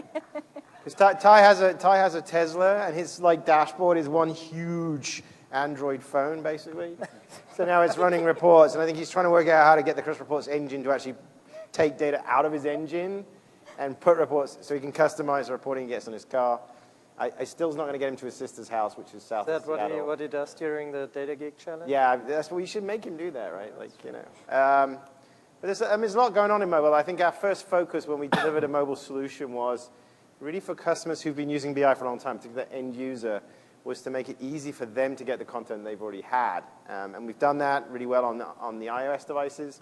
We're now expanding that with the first content types going out on Android, and there'll be more content type going out eventually. And I think the other thing that's been really interesting, we've opened up an SDK for the mobile device because we know that a lot of companies want to do two things. First, they just want to rebrand and integrate our existing mobile with their own environments, and we've seen a lot of customers do that. I just met with a customer in Singapore who had used their own, non-SAP device management technology. And the other one is they want to be able to take our stuff and put it as part of their mobile solution. So they're probably using our mobile platform for development. They're creating an employee application, for example, and they want our stuff to be part of another application. And that's just part of the way that they want to deploy. So we're looking to make sure that that's a possible and practical solution in the future. And the thing we've got this amazingly deep mobile technology now at SAP. We are the market leader in mobile platforms. And I think that that's really going to open up a lot of things that we can create really a complete transformation in the way that we do mobile. And I think for us end users, when we talk about that end user, that person whose job is to sell something or make something or market something or build something or buy something, all of the different roles that use business intelligence to do their jobs better, mobile is the vehicle for them to use. It is going to be the platform they're going to be using. And sort of web and desktop and those things become more secondary. So we need to make sure that those experiences can bring all of this value to the point where it actually returns value. Because we can do all this stuff with big data. We can have as much big data as we like. If it's locked in a box in the basement and no one uses it to make a decision, you could just as easily not bother. It would be cheaper not to bother. Until a human being uses the data to make a different decision than they were going to make anyway, you have not returned a dime of value on the data. And that happens in the meeting rooms, in the boardrooms, in the field, in the mine site, and all the different places where business really happens. And that's why we've got to get it out on the mobile devices. Jamie, as it relates to support going forward, are there some recent enhancements that have come out that maybe customers just aren't aware of yet, or is there some things coming down the pike that you would want to mention here? Because I think we got quite a few support questions in, so I'd love to hear what you have to say on that. Yeah, definitely there's a few enhancements or improvements that I want to make sure that our analytics customers are taking advantage of. First, it's the services and education I mentioned earlier. For whatever reason that information hasn't gone out, you have the ability to leverage support professionals to do a review of your environments, whether you're getting ready to do an upgrade, whether you're ready to promote one of your QA or dev environments into production, whether you want a simple review of your production environment, whether you want an optimization check. These are all services that are available today for our analytics customers, and definitely would make sure and make the recommendation that you're taking advantage of those. Two, when it comes to the times that you do have support issues or you have questions, we have tools, our remote supportability tools, specifically Solution Manager and Remote Support Component bundled with SAP Router, that allows us to greatly enhance your overall support experience by reducing the time it takes for us to start to troubleshoot a technical issue and deliver a correction. These remote supportability tools mean that we no longer have to replicate issues internally. It no longer means that we have the back and forth from a support engineer on collecting log files and collecting trace files. All that is already built into these remote supportability tools, and so I'd recommend to the audience to make sure that they're taking advantage of those tools. Lastly, you had mentioned feedback. What do we do with feedback? This group, SAP customers in general, but especially this group, have given us a lot of feedback about their experience on the service marketplace. And so I'm happy to announce that we've taken action on that feedback. We've taken that feedback seriously. And so later this year, you'll see improvements rolled out to the service marketplace. It includes simplified, easy navigation. It includes a new home page. It includes being able to log in with your email addresses.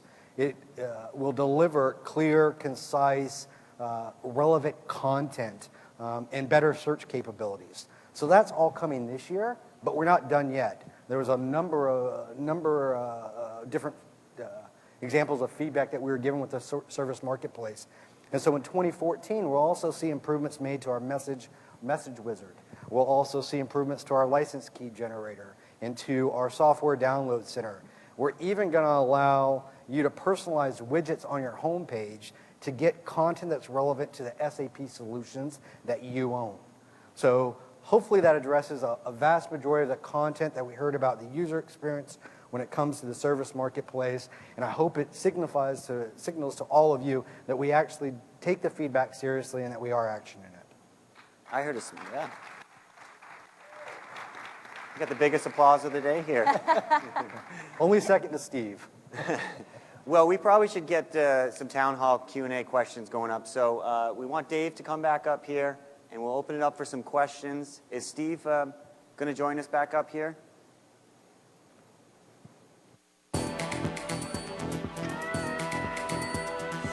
Welcome back up.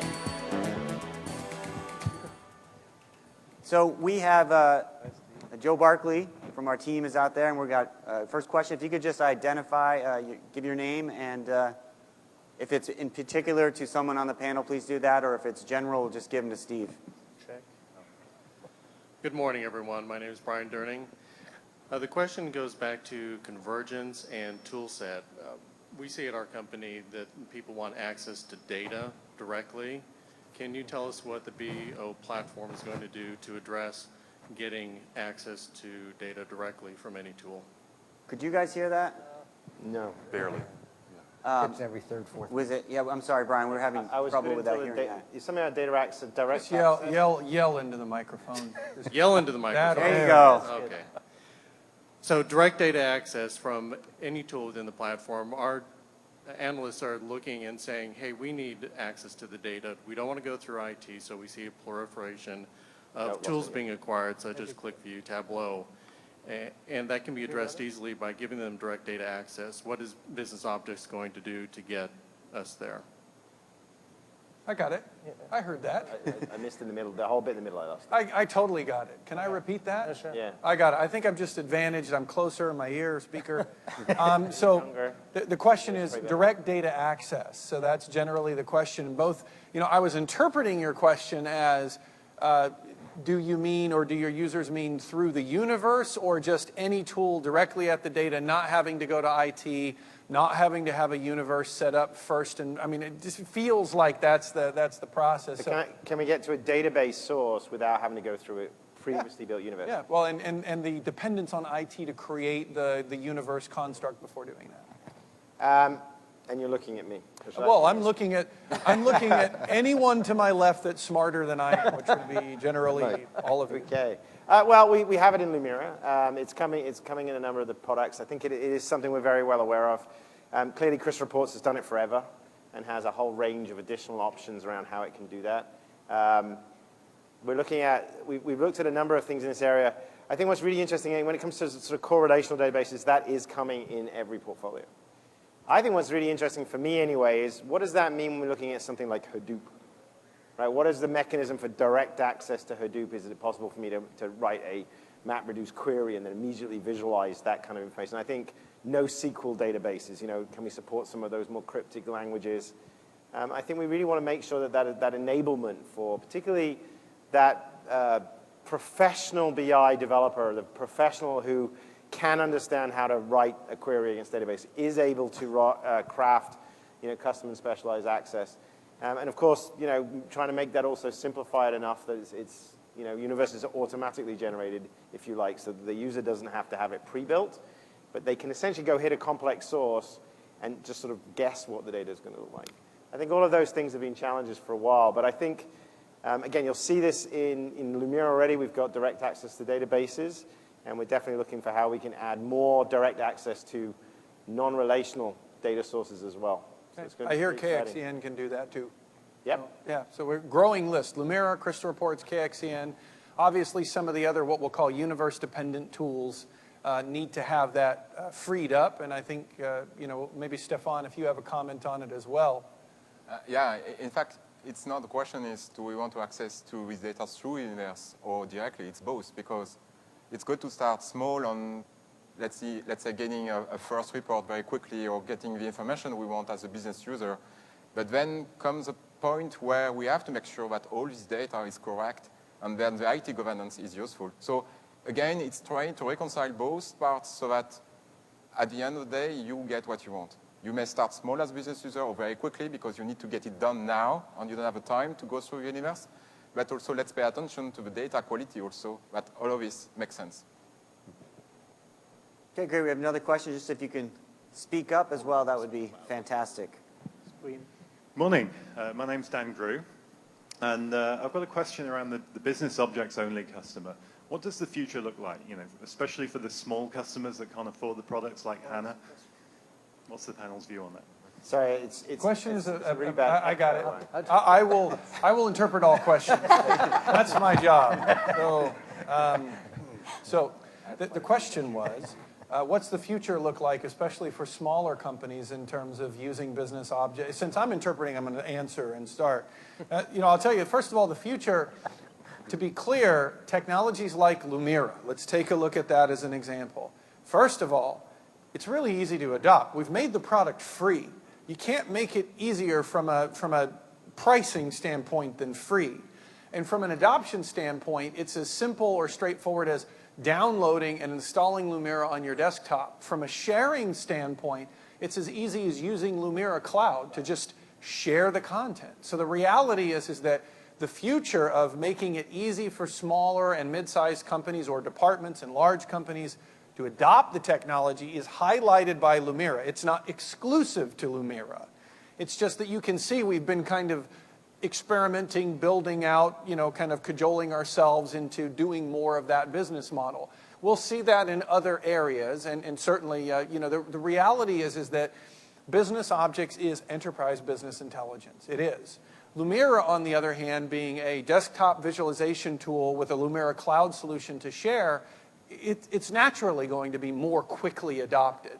But they do not hold exclusivity in terms of the topic of easy adoption. So I think what you're seeing in Lumira, in terms of the ease of adoption and the friendliness of the product, you'll see a lot more of that. I'm not announcing business objects is free. It's not free.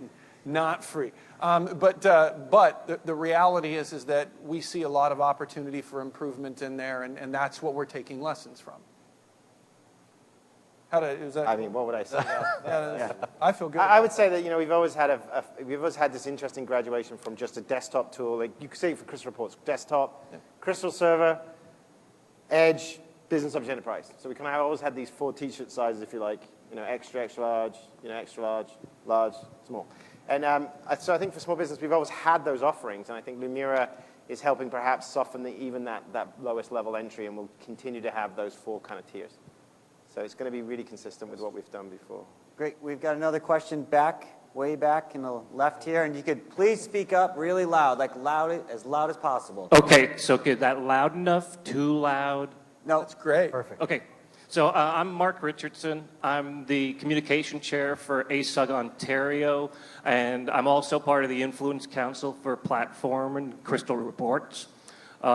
We were really fortunate to be part of the 4.1 ramp-up at one of my customers, and we were one of the first 10 organizations in the world to go live on 4.1. So I want to say thank you to your teams in Vancouver and Orlando.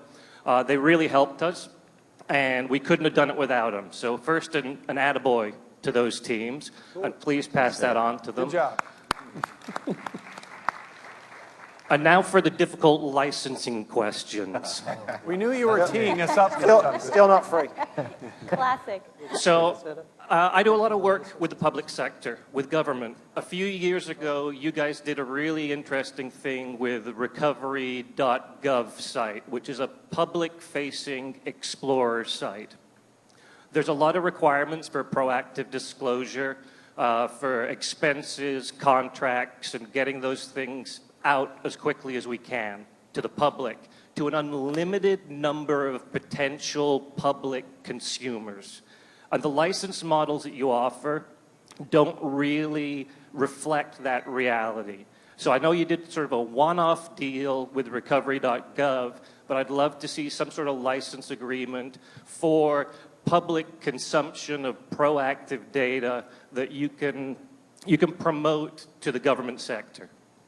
Come find me out later on. We'll work it out. Thanks. Well, not just a one-off for everybody. No, not just a one-off. There's some stuff we can do there. So come find me. Thank you. Great. Next question, we have Joe back over here on the right side. Hi, I'm Steve Crandell from Intuit. Kind of following along to a question a little bit ago, we're sort of your salespeople within our companies.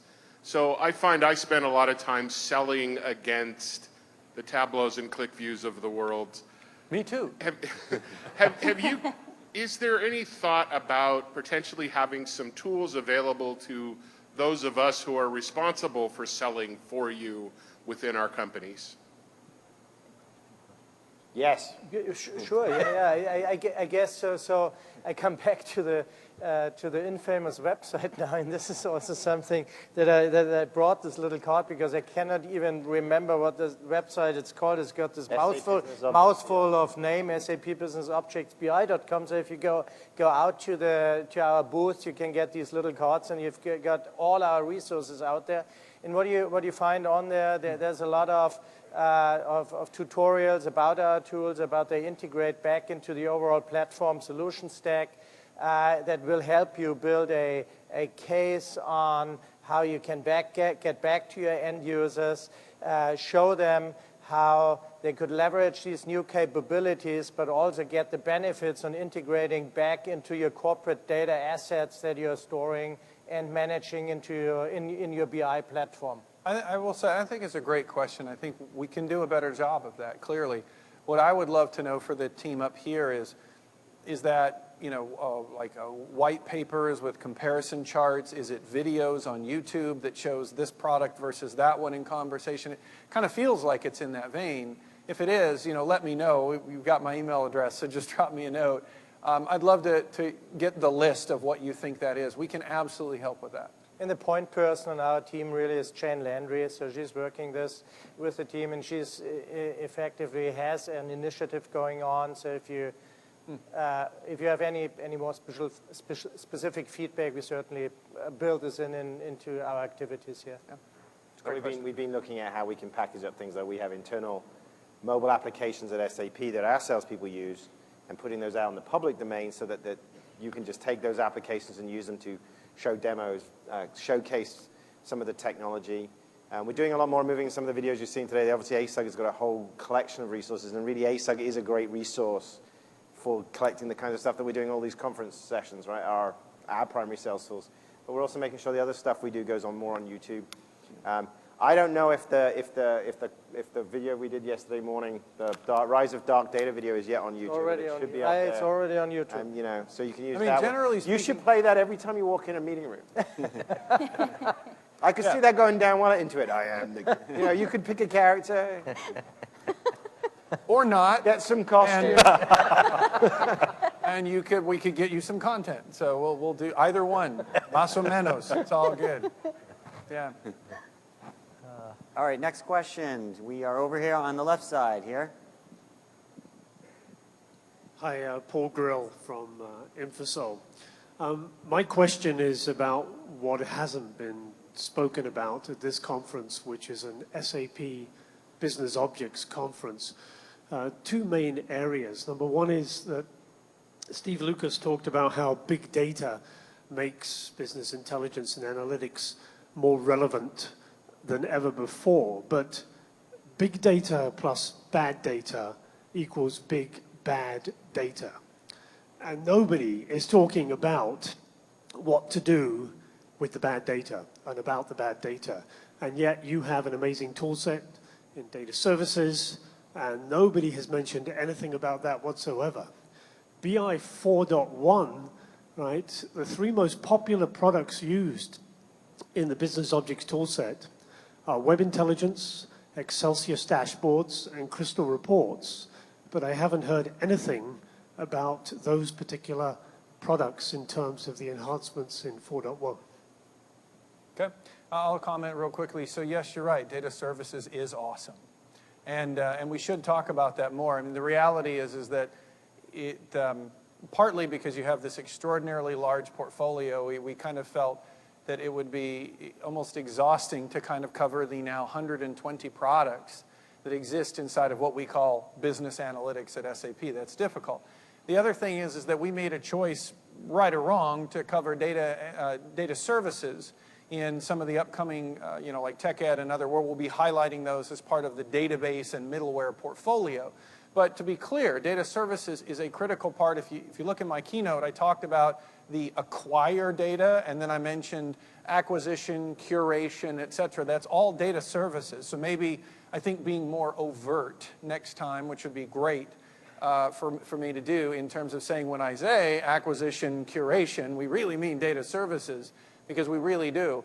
And there's some great innovation going on in data services. I think what we'll do next year is we'll make sure that data services is more front and center.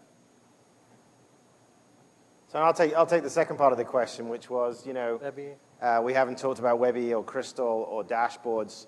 I think that when we did our stage presentation yesterday, Christian and myself yesterday, I did mention when we talked about Enterprise BI that in a 2-minute demo, I wasn't going to be able to demo every feature. Hopefully you'll have a chance at some of the booths to see every other feature of BI4. We chose to take an OLAP analysis for OLAP, which I think has probably not been on stage for quite a long time, because we usually demo the other products.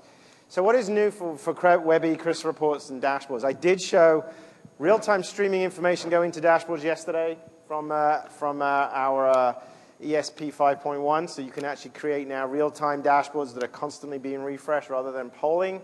So that would be one example of something we've shown for dashboards.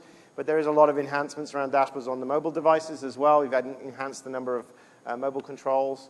On Webby and Crystal, the easiest and most obvious thing is, and there, again, there's an enormous list.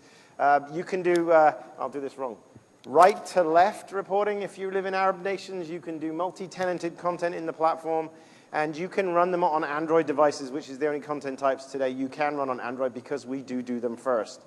So I think that I've heard that piece of feedback that, oh, we're defocusing on Webby or something. We're not. Just when you're on stage and you've got to pick one topic, we happen to pick something else this time. How many people here know Gabe from McKesson? He gave me the same feedback last night, so I told him the same thing. We've done a ton in Web Intelligence in BI 4.1, and you'll have to go look at the multi-page list of enhancements. The most popular Web Intelligence feature in 4.1, freeze panes. Hands up who wanted freeze panes. Yeah, get a big woohoo from over here. So now when you create a big table in Web Intelligence, you can lock the headings, so when you scroll the table, the headings stay there, so you can actually know what you're looking at. Very, very popular feature. Just one of a huge list. So anyway, sorry, that was one. All right. Question over here on the right side. Right into it. I just have been told to speak loud. Loud. Right here. Okay. So this is a question, I believe, more for Jamie. I'm a Director of Business Intelligence, Rock Marino, for Cobb Energy or Cobb Electric. And I remember the day that an account manager called me trying to sell me something without knowing that 3 months before, SAP had written a transformational article on us. So the ecosystem for SAP is so large that it's hard to interact with it sometimes, and that also when you need support.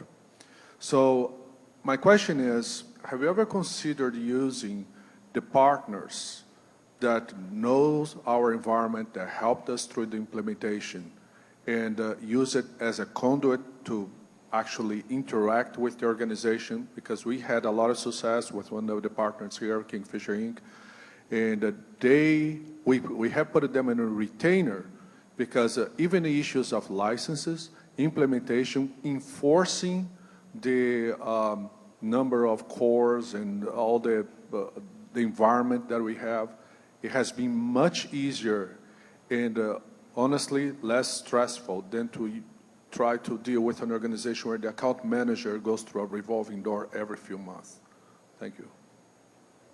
So, have you ever considered using partners to help with support? Right.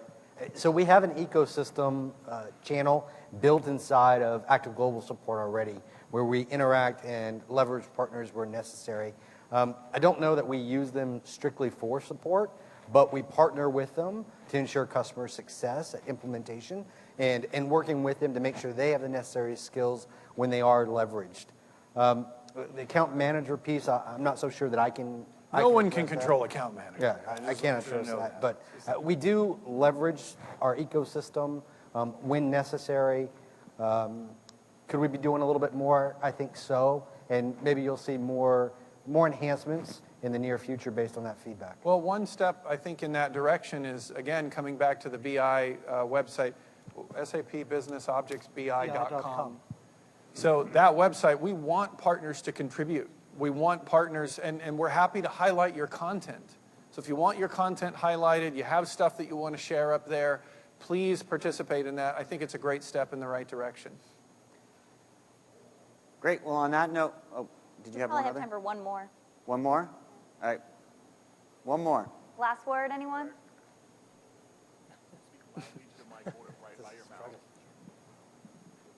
Hi, Greg Myers. This question again is for Jamie. So now that we know that the NSA is recording every single thing that we do online, how are you promoting the use of the SAP router? What's the business value for adopting that backdoor, so to speak, for SAP to connect to our systems? How are you communicating the message out to customers?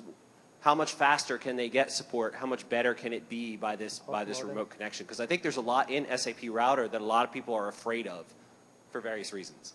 Yeah, so thanks, Greg. A couple of things. One, we're definitely leveraging our relationship with ASUG to get the information out. So we are part of the strategic SIG for support and maintenance, and we do our webinars with the user community to make sure that we inform them about SAP Router and our remote supportability tools.